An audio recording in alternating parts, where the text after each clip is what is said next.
Čaute decká, to som ja Tiger z Tiger.sk a dnes by som vám chcel pomôcť sa zorientovať v produktoch, a to konkrétne na zimu. Chcem to spraviť pretože naozaj sa BUF oprel do vývoju a je tam strašne veľa rôznych materiálov a noviniek. Takže ja by som sa zameral na dva z nich. Jedným je Dryflex, to je konkrétne materiál, ktorý bol vyvinutý BUFom pre bežcov. Moje skúsenosti s Dryflexom sú také, napríklad takáto bežecká čelenka, sú také, že Dryflex veľmi nasáva pot. Čiže ja keď vybehnem potom na hory, na moju obľúbenú horskú chatu, tak následne to žmýkam v ruke a dostane sa z toho veľa potu. Všimol som si, že že celkom dlho vydrží tá čelenka ten pot brať bez toho, aby mi začal pot tekať. To znamená, že vytekať spod čelenky a vlastne, aby prichádzal do tvare. A druhá dobrá skúsenosť s Dryflexom u mňa je napríklad na tomto nákrčníku akoby. A ja si to dám na nos. Takto sme sa snažili nosievať aj predošlé bufky, ale tým, že neboli oni také elastické, tak pri pohybe padali z nosa, kdežto tuto je teda spevnené. Spodná časť je predĺžená, aby vlastne zakrývala aj spodnú časť krku. Vrchná časť tejto šatky alebo nákrčníku Dryflex má vlastne takýto zalomený materiál. Nie je tam citeľný šev. No a mne to teda hodne pomáha, že keď začína byť kosa v horách mráz, tak si viem takto nos prekryť. Nemrzne mi to, ale nemáme to otestované ešte v extrémnych mrazoch. Ďalším špecifikom Dryflexového materiálu je aj to, že má vlastne väčšinou po celom svojom obvode reflexné prvky, ktoré my ako bežci potrebujeme, čiže či beháte v doline alebo beháte v horách, no v tých horách nemusíte byť až taký reflexívny, ale v doline určite áno. Takže vidíme to aj na tej čelenke. Super pri týchto produktoch je, že vlastne sú bezšvové. To znamená, že nebudete mať nikde šev, ktorý by vás dráždil, či máte krátke vlasy, alebo by vás dráždil na jemnej pokožke, keby ste boli oholení, alebo dievčatá sa holiť na tvári nemusia, takže taktiež aj na tvári vás to nebude nejako rušiť ani na krku. Ako vidíte, Dryflexový materiál je viacej stretchový ako pôvodné bufové materiály. Môžeme si to ukázať na jeho elastickosti a taktiež aj na dĺžku, takže v podstate je elastický do všetkých smerov.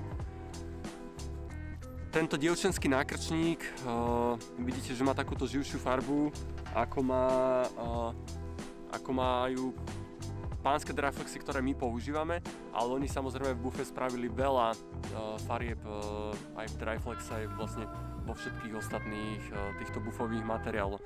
Priatelia, takže za mňa stručne Dryflex je hodne savý materiál, veľa saje a hodne veľa dýcha.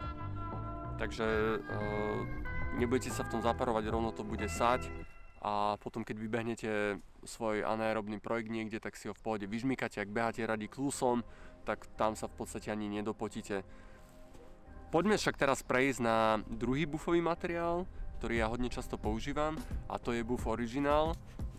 My sme si už o ňom hovorili na ISPO výstave na našom Facebooku a tento BUF Original má hneď 3 silné špecifika. Jedným prvým je jeho stretchovosť, takže je vlastne stretchový do všetkých smerov. No, môžete povedať, no to sa nám zdá, že to tak bolo. No, máme tu starší BUF a môžete si to porovnať, že na dĺžku ja ho skoro ani neroztiahnem. Čo sa týka šírky, tak tam bol elastický, ale na tú výšku nie. Takže rozdiel je stretchovosť do všetkých smerov, na dĺžku aj na šírku. Druhým rozdielom je, že nový BUF Original je vytváraný z plastov, myslím si, že z plastových fliaž, čiže je to už zrecyklovaný materiál, čo je super pre ekológiu. To sa nám veľmi páči, lebo vidíme, aký je celosvetový problém s plastami. A tretiou takou výraznou vecou je, že tento BUF Original, nový BUF Original je teplejší. To vám môžem naozaj potvrdiť zo svojich skúseností, že mám vždycky veľmi rád dve takéto bufky so sebou a je to naozaj citeľný rozdiel oproti tomuto, čo som nosíval ešte rok dozadu a oproti tomuto novému materiálu, ktorý máme my teraz so sebou k dispozícii. Buff Original má okrem iného UV úpravu, to znamená, že keď ho máme na hlave, tak nás chráni pred silným UV žiarením. Kto máte skúsenosti s UV žiarením v horách, keď ste mali hlavu nekrytú, tak viete, že ste oťapení, ste rýchlejšie vyčerpaní, až vám to môže prejsť do úpalu. Takže na ľadovcoch je to určite super vec, v zimných Tatrách a v zimnej Fatre je to určite super vec, kde sa na vás odtiaľ odráža slnko zo snehu, ktorý je všade okolo vás. Rovnako aj Buff Original je bezšvový, to znamená, že zase tam nenájdete žiaden šev, ktorý by vás dráždil.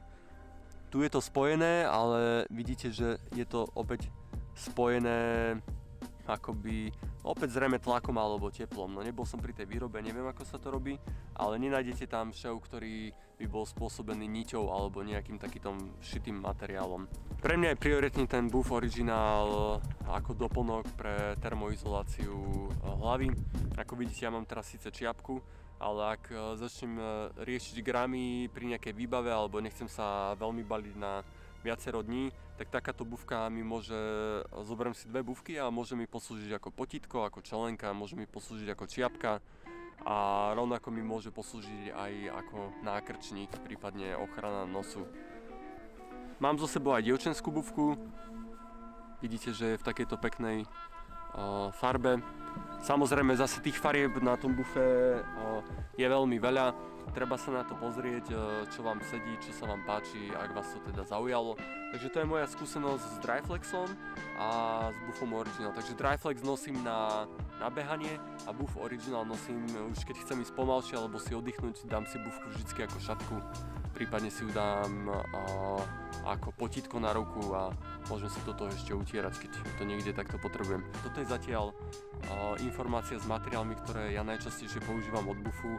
Môžem povedať, že sú mi naozaj prínosom a uľahčujú mi to pôsobenie v tom outdoore. Ďakujem vám pekne za pozornosť, nezabudnite nás čekovať na Instagrame, na YouTube a na Facebooku. No a vidíme sa kde? No vidíme sa predsa na horách. Čauko.